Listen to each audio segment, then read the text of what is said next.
Fala aí pessoal, tudo certo? Hoje eu estou trazendo um conteúdo meio diferente para vocês. Eu vou trazer aqui um walkthrough, né, dessa sala do Try Hack Me, a Pickle Rick dessa vez, tá? Eu escolhi ela porque ela é bem fácil, tá? Ela tem uma exploração bem fácil. E também porque foi uma das primeiras máquinas que eu completei aqui no Try Hack Me, né? Então eu acho ela bem bacana. Então eu já comecei ela aqui, eu já tenho as respostas, né? Vamos resetar o progresso aqui para fazer junto com vocês. E vamos começar aqui. Vamos fazer um nmap, né, para começar a enumeração da máquina. Eu sempre gosto de passar a flag "-vv para ele ir mostrando, né, as portas que ele encontra conforme ele vai fazendo o scan. Já achou aqui a porta 80 e a porta 22, né, então vamos ver o que tem na porta 80. Bom, então eu já abri aqui a minha proxy, né, e já abri um navegador que está passando pela proxy, tá? Primeira coisa que a gente pode fazer é olhar o código-fonte da página sempre, né? Então a gente tem aqui uma anotação, né, uma nota para si mesmo, relembrar o usuário. Então vamos anotar esse usuário aqui. E vamos também consultar o robots.txt, né, ver se tem alguma coisa lá. Tem alguma coisa estranha aqui, vamos anotar isso aqui também. Legal, mas se a gente encontrou um usuário, é bem provável que tenha um portal de login. Vou tentar procurar aqui um /login, talvez. Ah, tem um login.php. Sim, já tava no meu histórico ali. Beleza, vamos tentar entrar com essas credenciais aqui. E deu certo, né? Então a gente tem aqui o portal do Rick. Vamos ver se a gente tem mais alguma coisa. Ó, somente o Rick real pode ver essa página. Aqui também não tem nada, não tem nada. E não tem nada. Legal. A gente tem um painel de comandos aqui, pelo que parece. Então vamos dar um ls-la aqui para ver. E a gente já vê aqui que a gente tem o primeiro ingrediente, né? Então vamos dar um cat nele. O comando está desabilitado. Legal. Vamos tentar um less. Com o less a gente consegue ler os arquivos, né? Então já vamos colocar aqui o primeiro ingrediente. Beleza, a gente viu que a gente tem alguns comandos que estão desabilitados ali, né?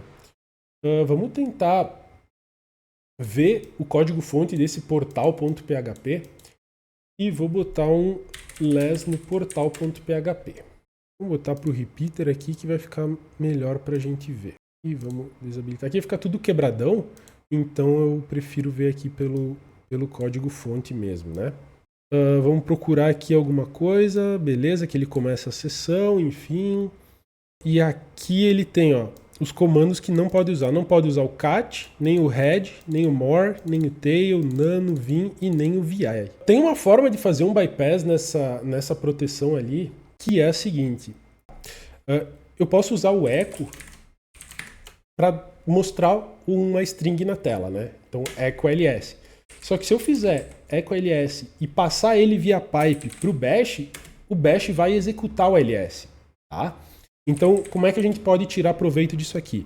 A gente pode fazer um echo ls, só que em vez de passar para o bash, a gente vai passar para o comando base64.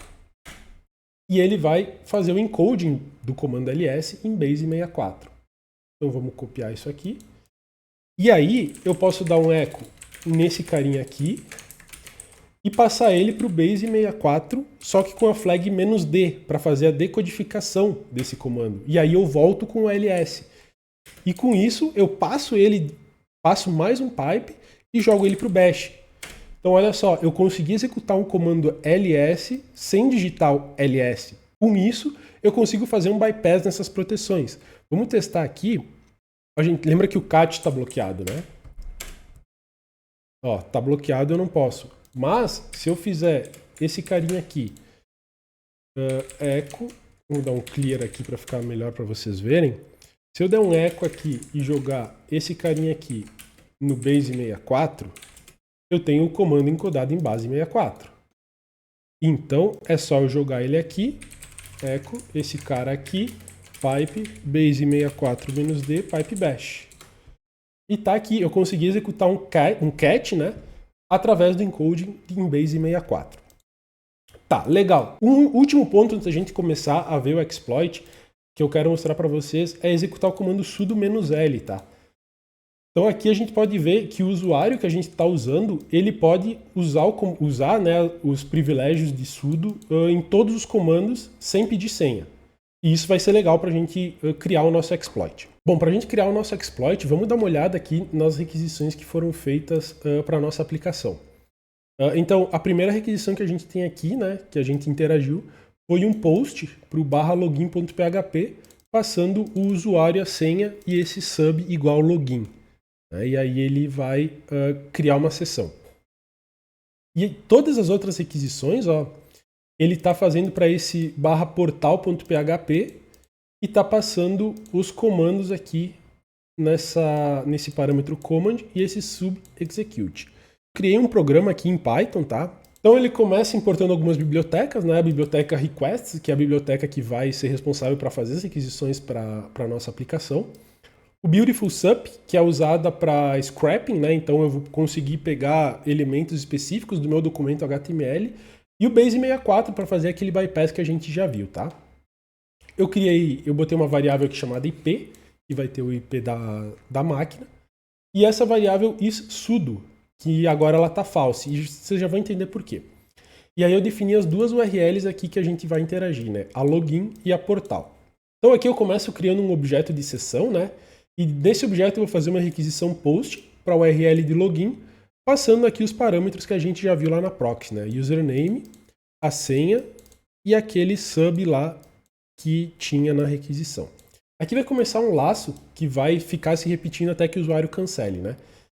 Essa parte aqui, ele vai verificar o comando que o usuário digitar, né? Então, eu já criei aqui um pseudo comando, né? Uma string aí que não é um comando válido do shell do Linux, chamado enable sudo, né?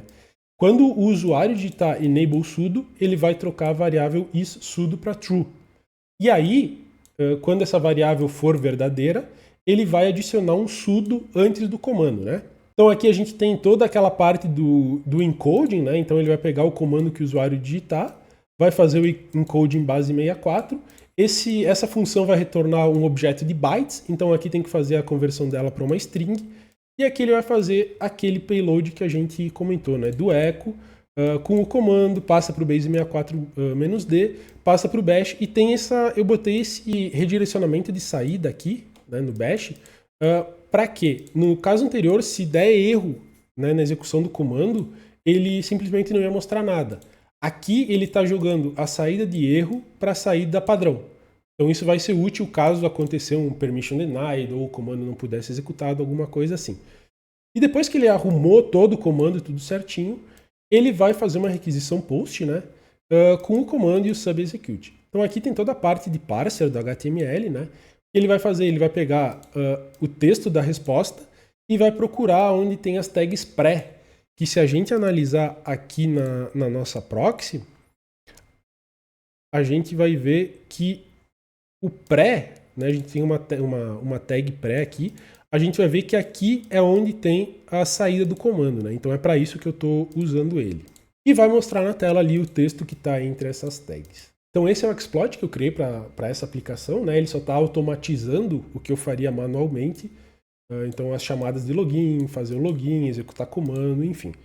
Vamos chamar ele aqui, vamos descobrir as outras flags através dele, né? Então vamos chamar aqui Python 3 e o nosso exploit. Ele demora um pouquinho porque ele faz o login, cria a sessão e agora ele já está esperando os comandos, né? Então se eu botar um whoami, por exemplo, vai mostrar aqui que eu sou o www.data. Vamos fazer o enable sudo para a gente ver o que vai acontecer. Então vamos chamar aqui o enable sudo. Então se eu botar agora o whoami, eu sou o root. Então eu meio que consegui uma pseudo shell, né, através do meu exploit. Então se eu der, por exemplo, um ls/home, eu vou ver que tem dois usuários, o Rick e o Ubuntu. Vamos dar uma olhada no que tem na home do usuário Rick. E tem aqui o segundo ingrediente, né? Então vamos pegar esse segundo ingrediente, que é o que a gente precisa para resolver o desafio. Então tá aqui, a gente já conseguiu o segundo ingrediente. E o último ingrediente eu acho que deve estar no /root, né? Não, eu acho não, eu sei que ele está lá no /root, né? Então vamos dar um cat nele. E aqui está o terceiro ingrediente. Então vamos copiar aqui e vamos terminar o nosso desafio. Legal, ele está dizendo aqui parabéns. Tá, mas daí tu pode me perguntar, Gian, a gente está no CTF, por que tu resolveu criar um exploit, tu resolveu fazer todo um código para explorar a aplicação? Cara, de fato, eu podia executar um comando para chamar um shell reverso na minha máquina e ter acesso a uma shell interativa, uma shell normal. E num cenário de CTF, isso é bem legal, é super válido. Mas imagina que isso aqui fosse uma aplicação do mundo real. Provavelmente tu não iria conseguir chamar uma shell porque a conexão reversa ia ter algum firewall, algum IDS, alguma coisa que ia te bloquear aí no meio nessa conexão reversa. E aqui eu não estou fazendo nenhuma conexão reversa. Eu estou fazendo simples requisições HTTP. E essas requisições elas vão se camuflar no meio do tráfego original da aplicação. Bom, pessoal, então é isso. Deixa o like aí se tu curtiu esse conteúdo. Pretendo trazer mais walkthroughs aí, né? Mais resoluções de desafios. Deixa nos comentários aí se tu tem alguma ideia de algum que tu gostaria de ver a resolução. E até uma próxima. Valeu!